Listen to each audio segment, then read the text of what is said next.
दोस्तों नमस्कार। इस वक्त हमें वाराणसी में और वाराणसी में आज कैंटोनमेंट क्षेत्र में एक होटल में एक पुस्तक का विमोचन हुआ है और इस विमोचन में कई हस्तियां बनारस की आईं। सबसे पहले हम आपको बता दें कि हमारे यहाँ चीफ गेस्ट रहीं बसंता डिग्री कॉलेज वुमेंस के अलका सिंह और हेड ऑफ डिपार्टमेंट इंग्लिश की रहीं बीकेएम में अनुराधा बनर्जी जी और डॉक्टर बीबी सिंह पूर्व सीएमओ रहे, वो भी यहाँ पर गेस्ट रहे।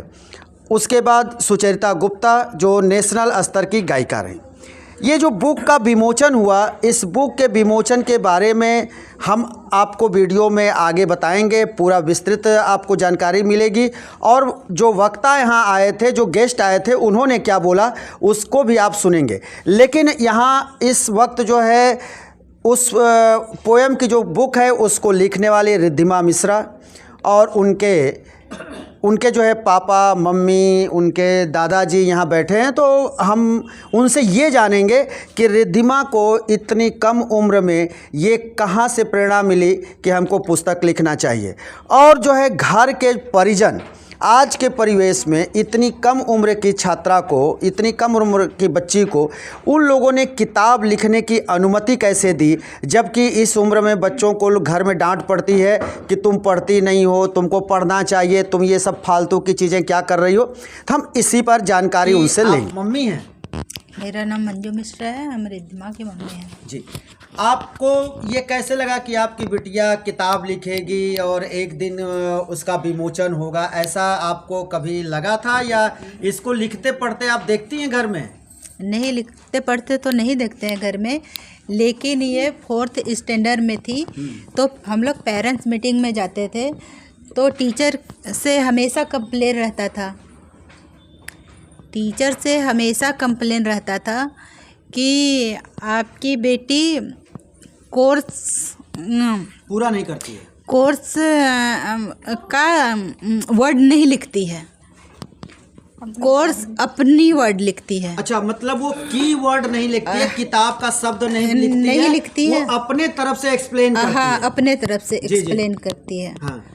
तो फिर हमें तो लगा ही था कि ये कुछ ना कुछ करेगी ही आगे। तो आज आपको कैसा अनुभव हुआ जब यहाँ पर आपने देखा कि विमोचन हो रहा है, ऐसे ऐसे जो है हस्तियाँ शहर की आई, विमोचन की और आज रिद्धिमा को सबने आशीर्वाद दिया और उसकी किताब die सराहना की। उस वक्त एक माँ होने के नाते आपके मन में क्या आया, क्या अनुभूति? माँ होने के नाते तो बहुत कुछ आया, इमोशनल भी हो गए थे।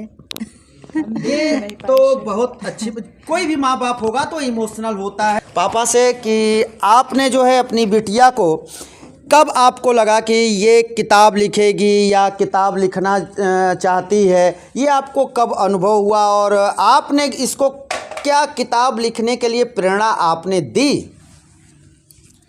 बहुत बहुत धन्यवाद हमारे मित्र श्री मूर्ति दुबे जी, आप हमारे सहयोगी भी हैं और उन्हीं के माध्यम से आज ये कार्यक्रम यहाँ तक पहुँचा है। मैं रामजन्म मिश्रा रिद्धिमा का फादर हूँ और ये वास्तव में बड़ा गौरवपूर्ण रहा है। हम लोगों के परिवार में वैसे तो बोलने वाले अधिक हैं, लिखने वाले बहुत कम हैं, तो ये ख़ानदान की पहली बिटिया है जिसने लिखना शुरू किया और हमें तो पहले कभी उम्मीद नहीं थी इससे कि ये इतना अच्छा लिखेगी। पहले ये हमको कुछ भी लिख के दिखाती तो हम उसको गूगल करते कि कहीं से कॉपी तो नहीं की है फिर उसके बाद लगता था कि नहीं ये खुद से लिखी है, तो काफ़ी गौरव महसूस होता था और ये हमारे परिवार के लिए भी बड़े गौरव की बात है। आज जो इवेंट आपने यहाँ पर आयोजित किया, इस इवेंट को लेकर के आप क्या कहेंगे? बहुत बढ़िया इवेंट रहा और एक तरह से कहा जाए तो इसमें आपका भी काफ़ी मार्गदर्शन था और जितना उम्मीद था उससे अच्छा हुआ और उम्मीद है रिद्धिमा इस चीज़ को आगे भी इसी तरह कंटिन्यू करेगी। ये अंग्रेजी का प्रोग्राम था और हमको ऐसा महसूस हो रहा था कि यदि भूल से भी मेरा नाम बोलने के लिए कहा गया और अंग्रेजी का प्रोग्राम हुआ तो अंग्रेजी कैसा है हम जानते हैं, फिर भी हम यही कहना चाहेंगे कि I am greatest feel this moment for our family, for us and our family. इतनी आप अच्छी इंग्लिश बोलते हैं और आप कह रहे हैं कि because it is the first step not last step. Prasad ji ने कहा है और हम भी कहते हैं कि इस पथ का उद्देश्य नहीं है श्रांत भवन में टिक रहना, इस पथ का उद्देश्य नहीं है श्रांत भवन में टिक रहना, किंतु पहुंचना उस सीमा पर जिसके आगे राह नहीं। हम ईश्वर से ही कामना करेंगे। I pray to God they blessing her, he she found a brightest future in the literature, writing of literature, speaking of literature. Literature is the sea, and she is a fisherman who got a pearl in the sea. दोस्तों आपने देखा कि जिसके दादाजी अगर इतने intelligent, अब हम रिद्धिमा के साथ हम चलते हैं, जिसने कि इस किताब को लिखा। रिद्धिमा, हम आपसे ये जानना चाहते हैं कि इस किताब को लिखने के लिए, या ये किताब क्या कुछ और भी लिखने के लिए घर में लोगों का सहयोग प्रॉपर मिलता है? हाँ, बिल्कुल मिलता है। जैसा कि मेरे मम्मी पापा और दादाजी ने बोला, वो इन्वायरमेंट एक बचपन से रहता है तभी एक इंसान लिख पाता है। मेरी मम्मी को किताब पढ़ने का बहुत शौक़ है। मेरे पापा कोई नॉवेल उठाते थे अपने टाइम पे तो वो एक दिन में कंप्लीट हो जाती थी तभी रखते थे। मेरे दादाजी एक शिक्षक हैं, आपने बताया, और उन्होंने जितनी पुराने होती हैं सारी पढ़ रखी है। तो वो पढ़ना जेनेटिक्स में है हम लोगों के। वो लिखना शुरू किया है मैंने बस। स्कूलिंग कहाँ से किया और सब्जेक्ट क्या रहा? मेरे 3 स्कूल बदले हैं एक्चुअली, बट मेरा 10th स्मिथ से हुआ है, मेरा 12th आर्य महिला से हुआ है, और मैं साइंस। 12th में क्या स्ट्रीम रहा? साइंस स्ट्रीम थी। अब इस वक्त कौन सी शिक्षा चल रही है और कहाँ से पढ़ाई चल रही है? बैचलर्स ऑफ फार्मेसी हो रहा है अभी Ashoka institute of technology and management से। तो जब 12th जो है साइंस स्ट्रीम रहा और अब जो है बी फार्मा चल रहा है, या ये सारे साइंस के सब्जेक्ट हैं, तो एक साइंस का स्टूडेंट पोएम लिखने लगे, ये कैसे संभव हुआ? वो एक फ्रेज़ है इंग्लिश में, forbidden fruit is the sweetest. जिस चीज़ को करने को मना करते हैं ना, वो करने में बहुत मज़ा आता है।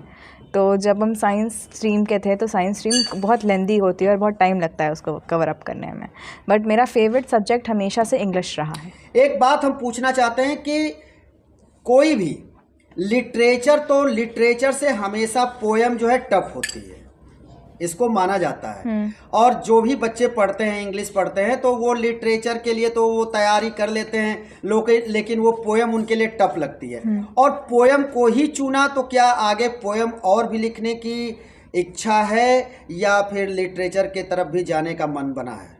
पोएम तो हमेशा चलती रहेगी, वो पब्लिश होना ना होना वो बात की बात है, लेकिन पोएट्री हमेशा एक कोपिंग मैकेनिज़्म रहा है और ताउमर रहेगा। लिटरेचर एज एन कहानियाँ वहानियाँ लिखने का सोचा है, जो तीसरी मतलब इसके बाद जो मैं किताब लिख रही हूँ वो एक नॉवेल है, वो प्रॉपर लिटरेचर है, वो क्राइम थ्रिलर बेस्ड एक नॉवेल है। यहाँ पर कई गेस्ट आए और वो शिक्षा जगत से जुड़े हुए रहे, चाहे वो अलका मैम रहीं, वो प्रिंसिपल हैं, अनुराधा जी खुद ही इंग्लिश की प्रकांड विद्वान हैं, वो हेड ऑफ डिपार्टमेंट रहीं, डॉक्टर बीबी सिंह, ये भी नाम एक अच्छा जाना पहचाना नाम है, बड़ा नाम है, सुचरिता जी हैं, सभी अपने अपने क्षेत्र के महारथी थे। तो इन लोगों ने आज बहुत कुछ बोला, बहुत कुछ बताया, तो किताब के बारे में बताया, पोएम के बारे में बताया, उन लोगों ने जो भी 1-2 पोएम पढ़ा उसके बारे में बताया। लेकिन हम ये जानना चाहते हैं कि लब्बो लुआब जो इस बुक में जो पोएम की संग्रह है, उसमें से जो ज़्यादा नज़दीक मिलती हो आत्मा के आपके, उसके बारे में 2 लाइन बताइए कि कौन सी पोएम बहुत प्रभावित करती है और बहुत मन से लिखा।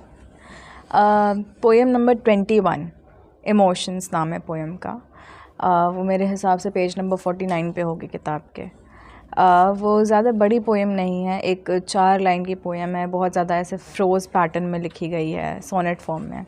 उसका पहला जो लाइन है वो है इमोशंस आर इंडक्टिव, और जो आखिरी लाइन है वो है making a persons brain cancerous. तो जो एक इंसान का जो भावना होती है किसी भी चीज़ को लेकर, वो तुरंत बदलती रहती है। वो किसी चीज़ को लेकर एक मोमेंट पे बहुत ज़्यादा खुश होगा कि अरे वाह कितना अच्छा फूल है, वही दूसरे मोमेंट पे वो आएगा, देखेगा इस फूल को और बोलेगा आया मज़ा नहीं आ रहा। इसका मतलब कि ये वही मन चीज़। के वेग पर है। हाँ, कैसे इंसानी धारणा किसी भी चीज़ को उनके पॉइंट ऑफ व्यू से अलग कर देती है, इस चीज़ के ऊपर बेस्ड है। ये पुस्तक लोगों को अगर पढ़ने की इच्छा हो तो वो ये पुस्तक वो कहाँ से प्राप्त करेंगे? ये पुस्तक अमेज़ॉन पर अवेलेबल है।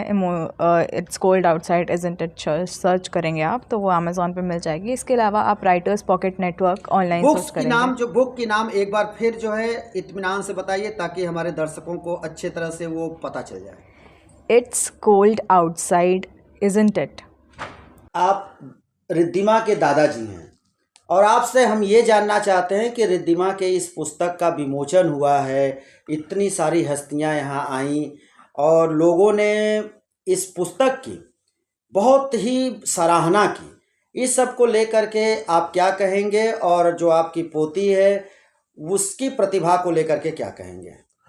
वैसे रिद्धिमा मिश्रा जो हमारी पोती है वह शुरू से ही होनहार रही है, तीव्र बुद्धि उसकी थी और है अभी भी।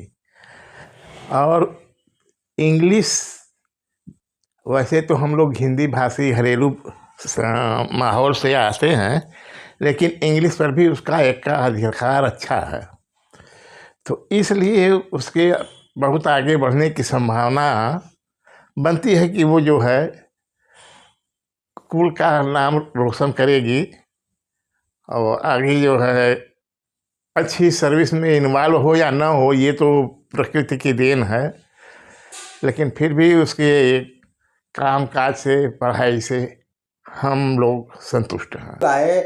और आपने देखा कि बहुत सारे लोग रिद्धिमा को आशीर्वाद दे रहे थे, रिद्धिमा की किताब का वो लोग उसकी खूबियाँ बता रहे थे, लेकिन इसी दौरान हमने देखा कि आप दादी हैं रिद्धिमा की और आपके आंखों से आंसू आने लगा और जो हमारे गेस्ट थे वो भी सोच में पड़ गए कि ये कौन है जिनके आंखों में आंसू आ गए। तो पहले आप बताइए कि आप रिद्धिमा की क्या लगती हैं और आंसू क्यों आ गए? रिद्धिमा के मैं दादी लगती हूँ और रिद्धिमा हमारी सबसे घर के बुद्धिमान लड़की हैं, वो सबको मानती हैं और उसको देख के खुशी के मारे मेरे आंसू निकलने लगे।